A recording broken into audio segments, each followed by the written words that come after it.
Сливен, градът на 100-те войводи, разположен в подножието на сините камъни. Мекият климат и разнообразният релеф позволяват практикуването на различни спортове, но спортът с дългогодишни традиции в града е колоезденето.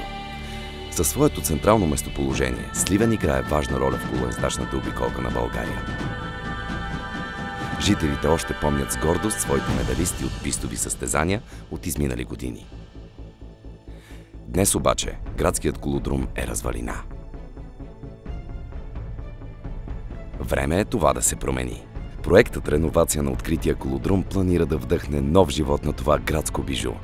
Преустройството предвижда модернизирането на колодрума в мултифункционално спортно и културно съоръжение.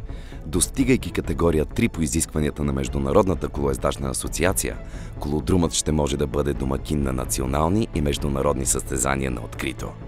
Също ще осигури възможност за професионални тренировки по пистово колоездене. За реновацията на настилката на пистата е избрано термодърво за екстериорна употреба. В центъра на съоръжението е предвидена тренировъчна зона за други спортове, като пъмп-трак колоезденето, които могат да запалят интереса към професионалните велодисциплини. Игрище за мини-футбол осигурява възможност за тренировки и турнири за деца, младежи и непрофесионалисти, а именно там могат да бъдат открити бъдещите национални таланти.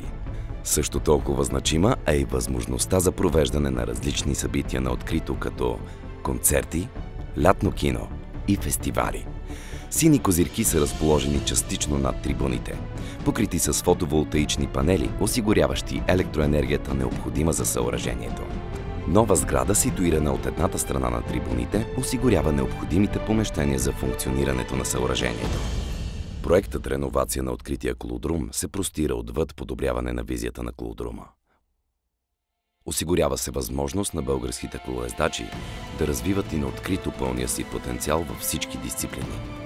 Така спортисти, жители и посетители могат да се насладят на вълнуващия свят на спорта, културните събития и фестивалите.